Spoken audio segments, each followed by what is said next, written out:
Halo Sobat Finansial, Anda menyaksikan Editorial Point kabarbursa.com.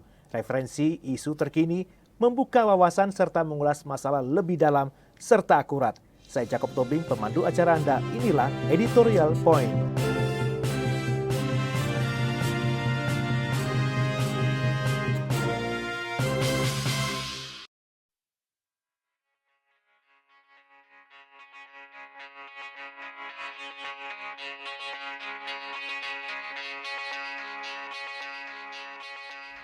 Berburu ratusan triliun dari WWF Bali, sanggupkah? Ada banyak harapan dari penyelenggaraan World Water Forum atau disingkat WWF ke-10 di Bali, tanggal 18 sampai 25 Mei 2024. Selain bagi sektor pariwisata, Menko Bidang Kemaritiman dan Investasi Luhut Binsar Panjaitan menyebutkan forum akan menghasilkan kesepakatan untuk 120 proyek strategis terkait air dan sanitasi dengan nilai investasi tidak tanggung-tanggung sekitar 9,4 miliar dolar Amerika atau lebih dari 150 triliun rupiah.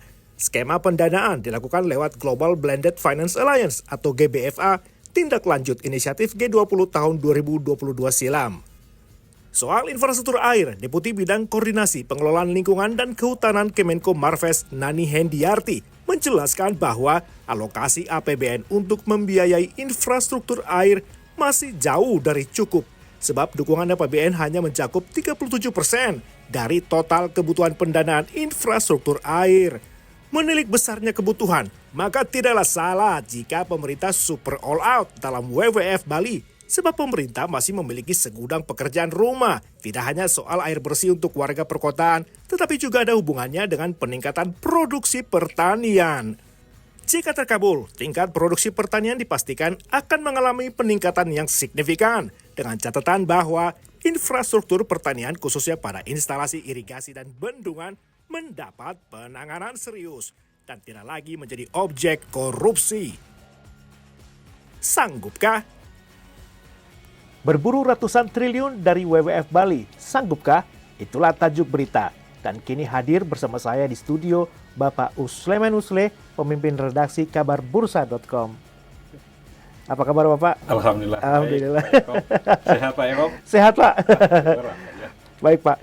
Sebelumnya untuk meletakkan konteks permasalahan air ini Pak, saya ingin mengutip laporan PBB menyebutkan bahwa pada tahun 2050 akan sekitar 2,4 miliar orang di perkotaan akan terancam menghadapi kelangkaan air. Itu karena permintaan air yang melonjak sekitar 80% serta dampak dari krisis iklim. Belum lagi disebutkan 2 miliar orang juga akan tidak memiliki akses air minum yang layak dan 3,6 miliar jiwa akan kekurangan akses sanitasi yang dikelola dengan aman. Apa pandangan Bapak mengenai hal ini, Pak? Ya, jadi memang dengan perubahan iklim yang dari waktu ke waktu semakin tidak menentu, kerusakan hutan, khusus di Indonesia misalnya, pertama kita hutannya semakin rusak, baik itu yang terbakar maupun ya, pembalakan liar dan pembalakan ilegal. Jadi ada yang liar yang masyarakat setempat, ada yang ilegal, biasanya itu melibatkan kelompok tertentu, kelompok besar. Nah itu terjadi, itu satu. Itu yang mempengaruhi kemudian ketersediaan air kita menjadi semakin terbatas. Yang kedua, lingkungan perkotaan semakin berkembang, industri semakin maju dan itu kemudian juga memicu penggunaan air besar-besaran. Urbanisasi dari desa ke kota itu juga memicu memicu kebutuhan air yang semakin besar. Data dari Kemendagri sampai hari ini itu khusus Indonesia dari 281 juta sekian penduduknya, 60,4% itu bermukim di wilayah perkotaan atau kira-kira setara 170,3 sekian persen. 170,3 juta. 3 juta orang. Itu tinggal di wilayah perkotaan. Nah, mereka ini butuh suplai air bersih yang tidak sedikit. Jadi dari berbagai parameter yang dipakai, baik SNI, Standar Nasional Indonesia, WHO, kemudian Kementerian PUPR sendiri, itu kalau digabung-gabung semuanya, di rata-rata kira-kira kebutuhan air bersih per penduduk wilayah perkotaan itu antara 120 sampai 250 liter per hari. Wow. Itu per orang. Jadi dikali 170 juta itu. Wah. Maka dibutuhkan kira-kira dalam satu hari di wilayah perkotaan Indonesia dibutuhkan 20 miliar liter air sampai 42 miliar liter air. Wow. Nah ini kalau misalnya mengambilnya dari Danau Toba, kira-kira beberapa waktu ke depan Danau Toba bisa kering tuh. Nah jadi memang ini sangat luar biasa. Berarti ancamannya sangat nyata Pak ya, ada di Ancaman depan ini mata ya. sesungguhnya sangat nyata. Ya, karena perubahan iklim di mana-mana kan, kerusakan hutan dan sebagainya. Kemudian yang semakin merusak juga itu sebetulnya adalah kebiasaan masyarakat perkotaan di sejumlah tempat yang menyedot air bawah tanah. Itu akan memicu semakin masuknya, terdorongnya penurunan permukaan karena air laut akan masuk ke wilayah yang tadi ditempati oleh air tawar, tapi karena selalu disedot, diambil untuk kepentingan industri, itu akan didorong oleh air laut.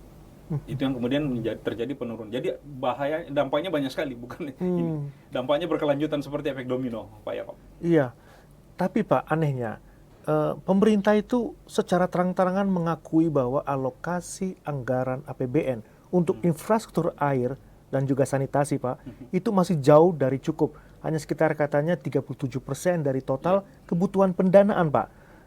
Menurut Bapak bagaimana? Apakah pemerintah seperti kayak kurang peka atau Ya, jadi pemerintah punya hitung-hitungan sendiri. Ya, kalau kita lihat semuanya dari postur APBN kita, salah satu yang besar juga anggaran pertahanan. Ketika ini diperhadapkan juga kan, memang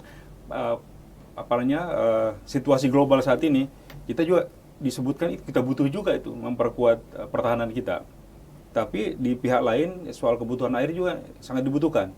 Nah, tentu akan ada pertimbangan-pertimbangan tertentu. Nah, kita sadari hari ini ada kegiatan besar, kegiatan dunia di Bali, World Water Forum. Nah, itu yang kali ke-10 dan Indonesia sebagai tuan rumah.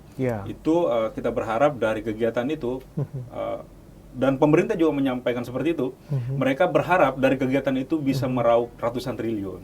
Oh ya, yang sebelumnya disebutkan oleh Menko Marves, Lut Binsar Panjaitan menyatakan bahwa ada 120 proyek strategi nasional yang bernilai sekitar 150 triliun lebih yang bakal ditawarkan di Forum Air Sedunia. Akan dilelang, tanda petik. Akan dilelang. Dilelang di Bali, di WWF itu. Iya. Kira-kira menurut Bapak itu realistis nggak Pak ya? Karena kan kita lihat kepala negara yang hadir aja itu kalau nggak salah Timor Leste, Fiji, Tajikistan, yang istilahnya bukan negara pendonor ya. Ya, tapi kalau melihat perkembangan itu sebetulnya optimisme pemerintah patut disupport ya. Apalagi kemarin di dalam pembukaan secara resmi tanggapan peserta ketika Presiden Joko Widodo memperkenalkan presiden terpilih, itu kan kita lihat respon publik luar negeri itu lumayan bagus. Nah, kita berharap dengan respon itu kemudian kondisi politik dalam negeri, stabilitas dalam negeri semakin baik, maka paling tidak meskipun yang datang ke Bali itu di World Water Forum itu bukan dari negara yang besar yang mengambil kebijakan yang dikenal sebagai negara donor. Ya. Sebut saja G20 Pak. Ya. Kan ada inisiasi Bali G20 yang Bali global G20 itu, dan dari G20 itu juga lah yang kemudian dibawa dilanjutkan ke WWF. Jadi harapan pemerintah mudah-mudahan dengan kegiatan di Bali saat ini itu bisa apa yang jadi rekomendasi dari G20 itu bisa direalisasikan. 20 Mei lalu Sekretariat Global Blended Finance Alliance itu dicanangkan, diresmikan oleh pemerintah Indonesia di Bali. Menurut Bapak GBFI ini bisa efektif nggak sih Pak untuk istilahnya mengumpulkan dana 150 triliun untuk 120 proyek strategis pemerintah itu Pak? Ya, kalau kita melihat apa yang dilakukan pemerintah saat ini, tentu saja bisa disebut sebagai berjudi ya. Karena tidak ada kepastian apakah, tapi dengan keseriusan pemerintah, tapi dengan terus-menerus dilakukan promosi dan sebagainya, menunjukkan bahwa Indonesia baik-baik saja, maka sebetulnya kita bisa meraih kepercayaan publik. Salah satu contoh yang kita bisa ambil dari kenapa kita harus optimis soal itu adalah jumlah kunjungan yang datang ke Bali di WWF ini itu sebetulnya tanda petik itu di atas dari target sebetulnya. Ya. Garuda sendiri sudah menyiapkan 34.000 seat lebih dan itu hampir boleh dibilang tidak cukup. Jadi yang datang itu sangat luar biasa. Pengerahan dari meskipun juga dari dalam negeri juga semakin banyak. Dan kemudian yang kedua, iklim dalam negeri kita, meskipun ya gonjang-ganjing juga dan sudah ada berteriak dari kalangan perbankan soal likuiditas, ya, permohonan likuiditas itu, tapi paling tidak sampai saat ini pertumbuhan ekonomi kita menunjukkan gejala yang membaik. Baik Pak, itu kan Terlepas dari situasi global yang terbaru kemarin, Iya. bertepatan dengan pembukaan WWF juga ada insiden luar negeri insiden internasional. Iya. Pemerintah mengharapkan sumber pendanaan dari luar negeri melalui GBFA itu Pak ya. Tapi kalau misalkan kita lihat pemerintah juga berusaha untuk melibatkan sektor swasta untuk pendanaan alternatif sebagai pendanaan alternatifnya. Tapi kalau misalkan kita ngomongin soal swasta, kita ngomongin soal investasi. Kayak saya mengutip kutipan pernyataan dari Presiden Direktur dan Reksa Yadi Jaya Rohandi menyebutkan bahwa ada kesenjangan pendanaan dalam industri air, bahwa memerlukan iklim investasi yang cocok. Ya. Nah, kalau kita bicara soal iklim investasi, berarti kita berbicara mengenai komersialisasi air, Ya. Pak. Apakah itu solusi yang tepat, Pak, untuk permasalahan krisis air Jadi langka sebetulnya ini? begini, kalau kita kembali ke konstitusi dasar, bumi, air, dan seluruh kekayaan alam yang terdapat Iya. dalamnya dikelola oleh negara untuk sebesar-besarnya kemakmuran bangsa, kan gitu. Kurang lebih kira-kira seperti itu. Maka kita berharap sesungguhnya pemerintah sebagai regulator. Jadi biarkan, jadi tidak berarti harus pemerintah yang mengelola sendiri. Pemerintah idealnya dia menjadi regulator. Yang jadi bahaya kalau dia jadi regulator sekaligus jadi operator. Itu berbahaya. Coba diberikan seluas-luasnya kepada seluruh elemen bangsa untuk ikut terlibat dalam pengelolaan sumber daya. Dengan demikian, maka kita bisa berharap maksimal. Jadi, kalau toh kita tidak menghasilkan sesuatu yang luar biasa, banyak sesuai dengan harapan kita dari luar negeri, kenapa tidak kita maksimalkan potensi dalam negeri? Tapi dengan catatan, perbaiki regulasinya, sehingga kemudian tidak ada yang merasa dipinggirkan dan tidak ada yang merasa dianamaskan. Karena pada akhirnya ketika terjadi kesenjangan, itu akan menjadi problem lain lagi. Dan mungkin diperhatikan juga pada waktu kick-off meeting Forum Air Sedunia, mantan Wakil Gubernur Jawa Timur, Pak Emil Dardak juga menyebutkan bahwa bisa juga ada potensi sengketa antar daerah, Pak. Yap. Antara daerah yang memiliki sumber air lebih banyak, oke, ini untuk saya saja dan saya bendung, sehingga daerah yang lain tidak terairi. Nah, itu juga mungkin harus diperhatikan juga ya, Pak ya. Makanya saya katakan di awal tadi, regulasi, pemerintah harus membuat regulasi yang mengikat semuanya dan menjadi kepastian hukum untuk kita. Sehingga kemudian dengan regulasi itu, semua orang bisa terlibat bersama-sama sesuai dengan tupoksinya masing-masing.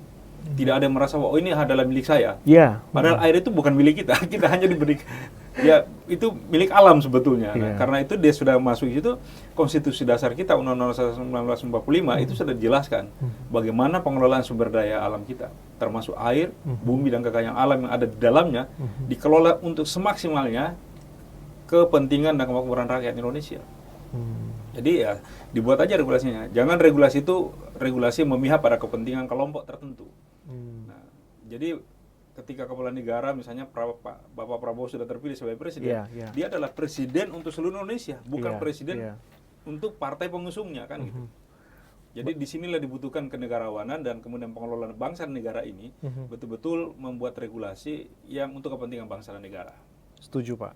Karena pada kick-off meeting itu juga Pak Emil Dardak memprediksi konflik itu akan lebih ke mikro Betul. antar desa yang memiliki sumber daya, dan itu perlu menjadi atensi juga khusus dari pemerintah ya sebagai betul. regulator ya Pak ya. Iya. Kita harapkan begitu karena kalau tidak diatur dengan baik, ini akan terjadi perang kelompok yang Iya. kemudian lama-lama besar Iya. naik ke kelompok yang lebih besar lagi. Makin meruncing. Makin meruncing dan pada akhirnya investasi tidak akan datang. Investor tidak akan datang, investasi kita akan mandek Iya. karena tidak ada kepastian dan tidak ada jaminan bahwa Indonesia ini ternyata tidak aman. Tapi sejauh ini yang kita lihat dan saksikan bersama, tanda-tanda menuju kebaikan itu, alhamdulillah kita bisa melihatnya bahwa saat ini pertumbuhan ekonomi pelan-pelan meskipun ini, tapi pelan-pelan ya ada kenaikan. Dan ya satu hal yang juga kita khawatirkan ketika pemerintah menambah investasinya di PT Freeport, misalnya menambah sahamnya dari Iya. 50 menjadi 60, nambah 10% sekian, itu ternyata yang kita khawatirkan reaksi internasional kan juga biasa-biasa saja. Jadi apa yang menjadi kekhawatiran selama ini itu berhasil ditepis dan ternyata iklim investasi kita sepanjang ini bisa dipertahankan dan ditingkatkan oleh pemerintah, termasuk nanti pemerintah yang baru pasca Oktober 2024, maka kita yakin dan percaya apa yang kita usahakan akan Iya. diperoleh hasilnya. Dan semoga juga kita mempunyai anggaran juga Pak ya, tambahannya itu Pak ya, dia. sumber pendanaan itu kita tunggu-tunggu. Harus ada dana stimulan yang disiapkan Iya, oleh pemerintah, iya. sehingga kemudian investor yang datang, lah ini kok biayanya dari saya semua kan? Iya, iya. Iya. Jadi semoga bisa nanti visi Indonesia Emas 2045 juga dibarengi juga Betul. dengan istilahnya kita mengantisipasi ramalan dari PBB itu mengenai kelangkaan air itu Pak ya. Nah itu dia. Jadi selain itu juga pemerintah tidak boleh melupakan bahwa saat ini kan sudah disebutkan oleh BMKG, Iya. kita sudah meninggalkan El Nino, sekarang sudah masuk La Nina. Hmm. Nah ini bahaya juga kalau tidak segera diantisipasi. Ini Betul. kelangkaan air bisa lebih cepat Iya. datangnya. Yang tadinya kita masih berharap mungkin 2050 baru terjadi krisis yang luar biasa, itu bisa datang lebih cepat kalau ini kita tidak melakukan langkah mitigasi. Iya. Nah karena itu dibutuhkan langkah mitigasi dari pemerintah yang kemudian bisa melibatkan berbagai stakeholder lainnya. Menarik sekali Pak Usle ulasannya.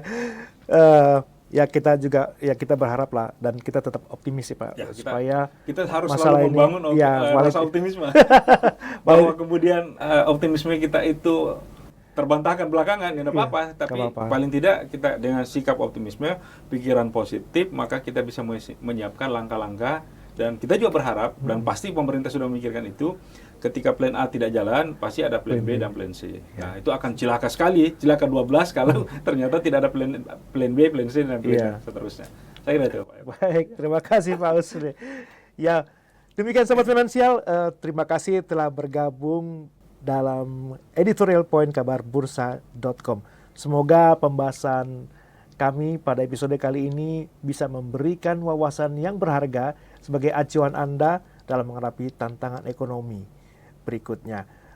Jangan ragu, klik subscribe, like, serta notifikasinya untuk mendapatkan dan mengikuti episode kami selanjutnya. Dan lebih lengkapnya, ikuti portal berita ekonomi kabarbursa.com. Saya Jacob Tobing pamit undur diri, sampai jumpa.